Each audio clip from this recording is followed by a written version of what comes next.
전국우정노조 위원장 선거에서 금품이 오갔다는 의혹이 제기됐습니다.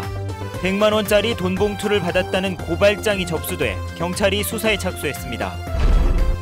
제주국제자유도시개발센터가 허위 경력증명서를 제출한 지원자를 채용한 것으로 드러나 인사 비리 의혹이 일고 있습니다. 세월호 특별법이 제정된 지 2달이 지났지만 정부가 후속 조치를 미뤄 제주 지역 피해자들의 고통이 장기화되고 있습니다. 4.3 추념일이 임박한 가운데 보수단체가 불량위패 철거 서명운동과 행정소송을 제기해 논란이 일고 있습니다.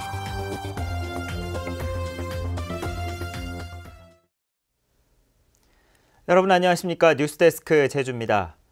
전국 최대 규모의 노동조합 선거에서 금품이 오갔다는 의혹이 제기됐습니다. 당선자가 건넸다는 100만 원짜리 돈 봉투와 함께 고발장이 접수돼 경찰이 수사에 착수했습니다. 이소현 기자입니다. 전국우정노동조합위원장 선거에 당선된 55살 김모 씨.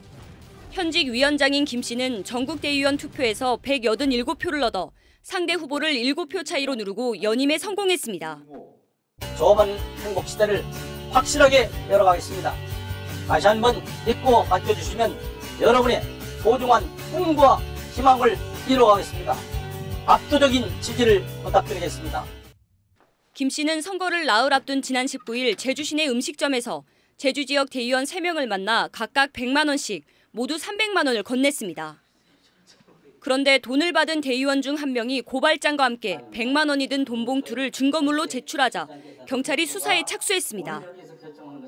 소문이 퍼지자 뒤늦게 김 씨의 지지자가 제주에 내려왔고 나머지 대의원 2명을 만나 돈 봉투를 회수하려다 경찰에 긴급 체포됐습니다. 경찰 조사 결과 김 씨의 지지자는 노동조합 지부 발대식에 격려금을 전달했을 뿐이라며 선거와는 관련이 없다고 주장했습니다.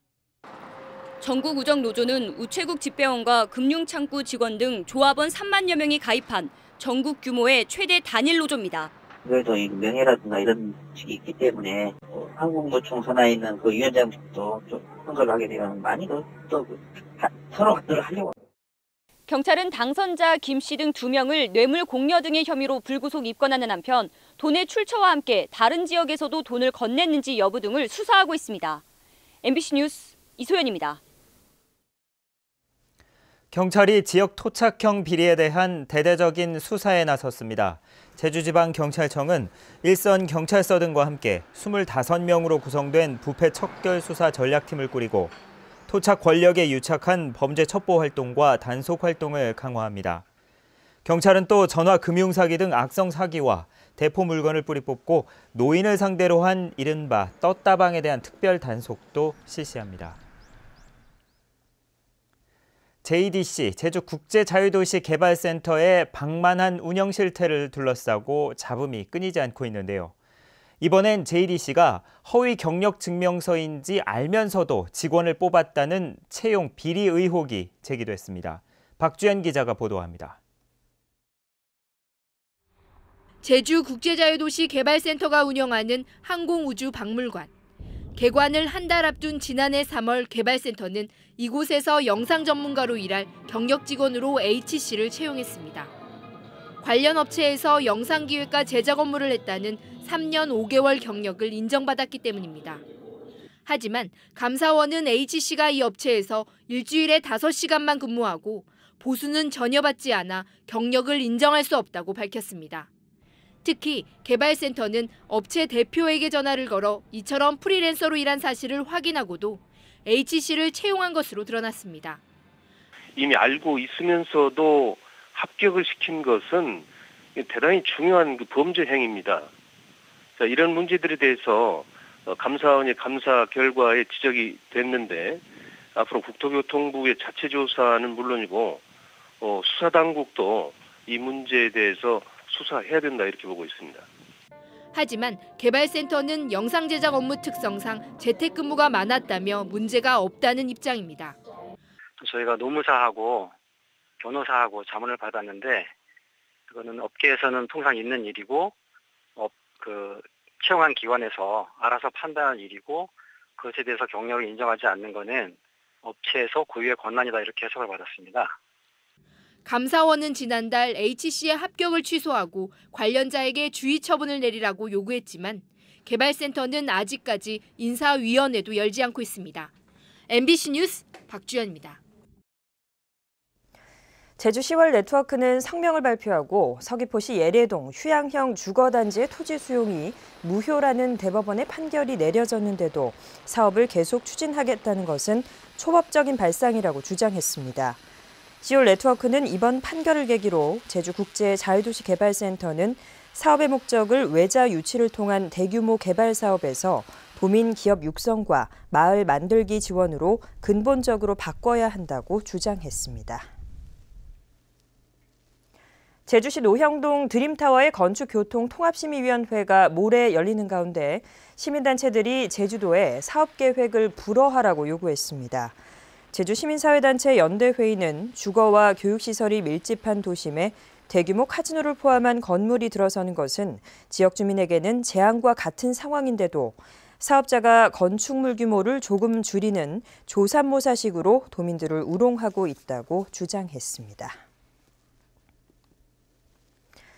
세월호 참사 생존자들은 정신적 트라우마와 함께 심각한 경제적 고통에 시달리고 있습니다. 하지만 세월호 특별법이 제정된 지 2달이 지났지만 정부의 후속 조치가 늦어지면서 이들의 경제적 어려움이 장기화될 것으로 보입니다. 현재현 기자가 보도합니다. 제주도 내 세월호 생존자는 22명으로 화물차 운전기사가 대부분입니다. 심각한 정신적 고통과 함께 이들을 힘겹게 하는 건 하루하루 살아가기가 막막하다는 겁니다. 1억 원이 넘는 차량 할부금을 빚으로 떠안은 데다 올해부터 제주도의 생계비 지원마저 끊겼습니다. 자, 걸어다니면서도 제발 노미화하게 차 바퀴만 기다리면서 지금. 어떤 때는 차도 가가지고 바꾸도 싶고 때로는 진짜 죽고도 싶고 그런 심정이라 해. 왜냐하면 경제적인 어려움이 있어놓으니까. 하지만 정부의 후속 조치는 지지부진하기만 합니다. 지난 1월 말 제정된 세월호 특별법이 오는 29일부터 시행되지만 지금까지 시행령도 없고 생활지원금을 결정할 심의위원회와 지원단도 구성되지 않았습니다. 그 배보상 심의위원회로 이제 구성하도록 이렇게 규정돼 있음에도 불구하고 아직까지 그 심의위원회가 구성이 되지 않아서 실질적인 심사를 못하고 있는 것이 문제가 되는 것이죠. 정부는 다음 달 6일 세월호 피해 구제 절차를 설명하기 위해 제주를 방문할 예정이지만 120일간의 심의 절차가 곧바로 시작돼도 실제 지원은 빨라야 7월 이후가 될 전망입니다. 세월호 생존 피해자들은 1년 전 겪은 악몽의 나날을 계속 보내고 있지만 정부의 대응은 1년 전 모습과 달라진 게 없습니다. MBC 뉴스 현재훈입니다. 4.3 추념일이 다가오고 있는 가운데 보수단체들이 위패 철거 서명운동에 들어갔습니다. 행정소송까지 제기하며 해묵은 색깔 논쟁에 또다시 불을 지피고 있습니다. 권혁태 기자가 보도합니다. 한 보수단체의 인터넷 홈페이지 4.3 평화공원의 위패 가운데 2,000여 기가 이른바 공산폭도라며 철거를 요구하는 서명운동을 벌이고 있습니다. 이미 지난해 3월 평화공원에서 위패 화형식 등을 진행했던 단체들입니다. 애초에는 철거 대상 위패가 50여 기라던 보수단체들은 이제 2,000여 기를 철거하라고 요구하는 겁니다. 지난해 말에는 서울행정법원에 위패 설치가 부당하다며 행정소송까지 제기했고 다음 달 23일에 첫 재판이 열리는 것으로 확인됐습니다. 보증이 없이 신고한 사람을 그냥 희생자로 만드는 것이 그거하고 두 번째로는 600명 가까이 되거든요. 군사재판에서 사형 선고 무기 받은 사람이 이 사람들은 저봐야 희생자로 들어가면 안 되지 않느냐. 하지만 이미 수차례 행정소송과 헌법소원에서 문제가 없다고 결론이 난 상황. 사법부의 결론도 무시한 채 4.3 특별법을 무력화시키겠다는 것입니다. 추념일이 다가오면서 대통령과 정부 관계자의 추념식 참석을 막기 위해 여론몰이에 나섰다는 지적도 나옵니다. 이제 그동안에는 그런 사람들의 목소리를 우리 도민사회에서 좀 무시하고 넘어가자라는 이런 생각이었는데 이제는 이제 좀 당당하게 그 사람들에 대해서도 좀 법적인 대응을 좀 해야 되겠다. 적극적으로 대처해야 되지 않겠느냐. 보수단체들이 해묵음 방식으로 4.3 이념 논란과 갈등을 부추기면서 유족들의 상처는 더욱 깊어지고 있습니다. MBC 뉴스 권혁태입니다. 제주 4.3의 노래 작곡 발표회가 오늘 제주도 문예회관에서 열렸습니다. 오늘 발표회에서는 제주 4.3 평화재단의 4.3의 노래 전국 공모에서 당선작으로 선정된 섬의 연가와 빛이 되소서 등 3곡이 첫 선을 보였습니다. 제주 4.3의 노래는 올해 4.3 희생자 추념식에서 합창곡으로 불리며 홍보 CD로도 만들어져 전국에 보급됩니다. 제주도 남부와 산간에 내려졌던 건조주의보가 오늘 오후 4시를 기해 제주 동부와 북부로 확대됐습니다. 제주도는 산불을 비롯한 화재 위험이 매우 높아 야외에서 취사 행위와 쓰레기 불법 소각, 담뱃불을 버리지 말고 화재 예방에 주의하라고 당부했습니다. 기상청은 내일 아침 기온이 3도에서 5도로 평년보다 조금 낮겠고 당분간 낮과 밤의 기온차가 커 건강관리에 주의하라고 당부했습니다. 오늘 오후 3시 10분쯤 서귀포시 안덕면 서광리의 한 테마파크 앞에서 카니발 렌터카와 승용차가 충돌해 강원도 강릉시 35살 정모 씨 등 11명이 다쳤습니다. 오후 5시 50분쯤에는 서귀포시 남원읍 신흥리 신내 교차로에서 1톤 트럭과 SUV 차량이 충돌해 트럭 운전자 69살 현모 씨가 숨지고 3명이 다쳤습니다.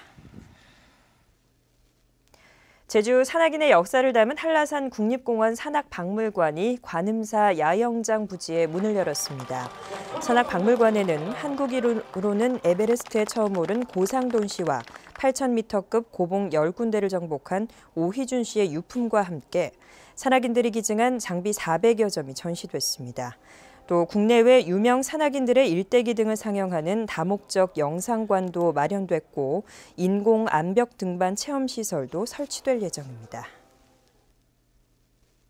2014 보도사진 영상전이 오늘 제주학생문화원에서 개막했습니다. 제주카메라기자회가 오는 29일까지 주최하는 이번 행사에서는 민선 6기 제주도정 출범과 세월호 참사, 4.3 국가추념일 지정 등 지난해 발생한 사건과 사고 현장을 담은 사진 120여 점과 영상 12점이 선보입니다. 개막식에서는 카메라 기자회가 선정한 올해의 의원상 수상자인 김태석 도의원에 대한 시상식도 함께 열렸습니다. 제주 MBC 시청자위원회 3월 정례회의가 오늘 본사 회의실에서 열렸습니다. 시청자위원들은 제주도의 지속가능한 발전이 이루어질 수 있도록 무분별한 개발에 대한 감시는 물론 탄소 없는 섬 프로젝트 사업에 대한 취재와 보도를 주문했습니다. 뉴스데스크 제주였습니다. 고맙습니다.